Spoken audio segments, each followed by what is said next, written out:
சுத்தமா கவனிக்கல.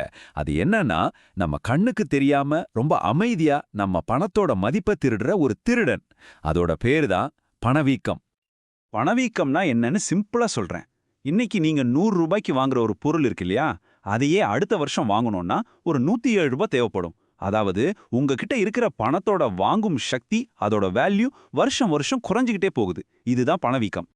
சராசரியா பார்த்தா இந்தியாவோட வருடாந்திர பணவீக்க விகிதம் சுமார் 7%.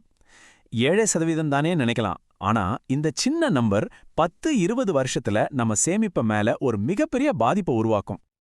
இப்போ ரவியோட பாதுகாப்பான ஃபிக்ஸட் டெபாசிட்க்கு வருவோம். அதிலிருந்து வர்ற வட்டி வருமானம் சராசரியா ஒரு 6%. இப்போ யோசிங்க, பணத்தோட மதிப்பு 7% குறையுது, ஆனா நம்ம சேமிப்பு 6% தான் வளருது. இதுல என்னமோ இடிக்குது இல்லையா?